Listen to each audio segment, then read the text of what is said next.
Alright, what's up guys? I am apologizing now for not having posted a lot of deck lists in a while, or actually any in a while.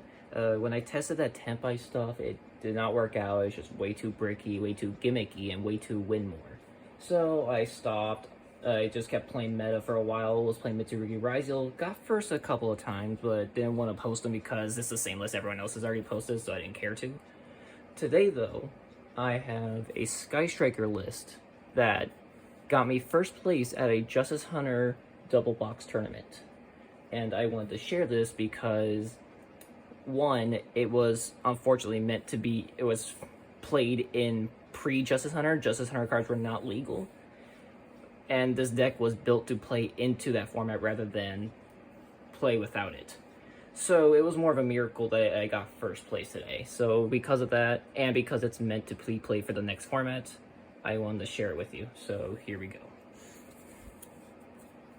First cards, or striker cards. 3 Ray, unnegotiable. 1 Rose, again, unnegotiable. You could probably play 2, but I choose not to because I don't like it. It bricks too much. 3 Engage, self-explanatory. 3 Linkage, self-explanatory. 3 Widow Anchor, self-explanatory. I play 2 Lemnis Gate though instead of 1 because I do believe in the card's effects are really good, especially when you play 2 of them. Because you can set one up, you can send one off of Droplet, other cards that I have in the deck. It just works out really well in playing 2 instead of just 1. And plus the grind game is just a lot better against decks that are going to be grinding next format like Yummy and K9 Vanquish Soul. So that's why I play 2 instead of 1. I do honestly think it's better that way. The one of striker cards is going to be Horner Drone. If there was more than that one, I probably would play 2. Ares Zero, Shark Cannon, Afterburner, and Multi-Row. All of these, I think, are somewhat self-explanatory. Afterburner, it's not mandatory, but I'm playing this as a blind second specifically, so it makes sense to play it as a searchable monster destruction if I really need it, which a lot of times it did come up really well, especially with the spell trap destruction also has, so it was really nice. And then hand traps, 2 Ash Blossom. It worked out with the proportions I was playing. And it actually came up a lot. Playing 2 was perfect amount for me with this version. And then tech cards plus blind second cards. 3 thrusts. Because I'm playing blind second, I kind of need to search my board. Oh my god, search all my board breakers as much as possible. Again, this deck does play in the droll, like every striker variant does. But you kind of can't do anything about it except for playing called by, so you do what you do. Talent, because it's that one. Gonna have to play it like that, but it comes up a lot, and it was amazing today. And then actual breakers, Duster to Lightning Storm. Makes sense. I do play a Raigeki. And it did come up a lot because I kept drawing it off of Engage, surprisingly, which was amazing when it kept against Vanquish Soul. And Mitsurugi Orcust. For the rest of the breakers, it's just 3 Droplet. Droplet is an amazing deck for this version of Striker. Because it lets me send the Lemnis Gate that I was talking about, it lets me send cards that I draw off Engage, it lets me send cards I don't need in my hand at all. So if I have duplicate cards, I can always send off a Droplet and it lets me get rid of them board a lot easier. I can just attack over them with Ray. And then the rest of my tech cards, Terraforming for Area 0, and it gets a Spell Engrave. Rhoda for Ray, same reason. Call by for Droll and Ash. And then 3 Upstart Goblins. I do not want to play without these despite the Droll plays because it's just, the consistency is too good for this deck. Or, yeah, with these is too good for this deck. And then I play 1 trap, which is Black Goat Laugh. Oh my god, I hate this glare. Black Goat Laughs. It is just a really good thrust target. I don't think I need to explain it any more than that.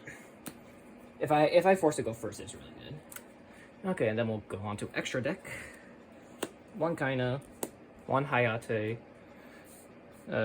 I play one of each, kind of let you gain life, and it can come up with this effect to prevent opponent from attacking with one monster. Hayate is just, it comes up. Its effects will come up. It's amazing. 3 Kagari, like, I don't need to explain why you need to playing 3 Kagari if you're playing Kagari, or if you're playing Sky Striker. And then I play 2 Shizuku. I do believe in Shizuku's effect more than just being a one copy. Like a lot of players are doing, I think it's better at 2. 1 Azalea and 2 Zeke for the old Link 2s. I'm sorry about this quality, holy crap. Azalea is just Azalea, that's nothing special. Zeke, on summon, banish a card for 2 turns, basically. That's amazing, and it can be summoned during their turn on Lemnis Gate, so it's basically an archetype SP, which again is amazing, which is also why I play 2. Plus, it lets me link away the Orcus tokens or any other monsters that are given to me, even Kaijus. So it works out a lot. And then I play 2-0. I own only 2, but I would not play 3 regardless because I don't think you need to play 3.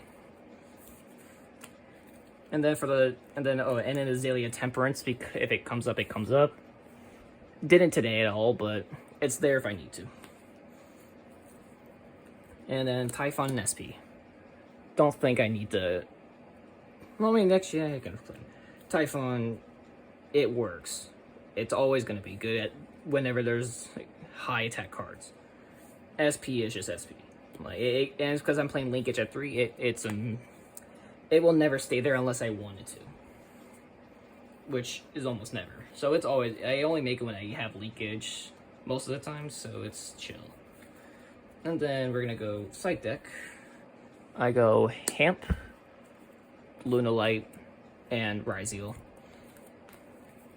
3 Lancia, Malice. Surprisingly did not play against them today, but I did side him in against Orcus, but I never saw it. But it is definitely needed to be there until Malice gets banned finally. Mulch armies, I have 3 Fuwalos in the side, and 3 Meows in the side. Fuwalos is Fuwalos, and I can't main deck it because it just doesn't fit, and I want the spell count, so that's why I play those in the side. Same thing with Meows, it's only for Malice. And Mitsurugi Orcus. And then the 3 spell cards I play in the side were Gravekeeper's Inscription. Unironically, this card is good into a few matchups. Like Mitsurugi, they're not going to summon back from the grave. Orcus can't activate the Orcus effects in grave, even during their turn. So it has a few matchups it's really good against, which is why I play my 3. However, I am going to cut it down to 2 after this video because I only ever sided in 2 because I didn't feel like I ever needed to play 3. Which I was correct, I never needed to play 3, so I am definitely going to change it. And then my 2 thrust targets for the side deck are going to be Different Dimension Ground and Artifact Sanctum. Sanctum is obviously just for Lancia, for against Malice, Orcus. Oh, I don't side it against Orcus, but I can if I really want to.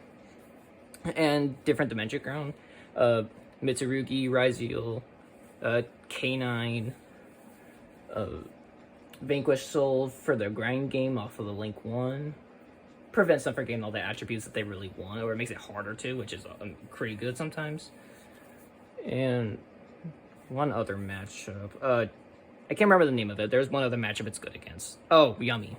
It's also good against Yummy. Alright, I do believe in this deck, though. For next format, for sure, it's going to be a lot better than it was today.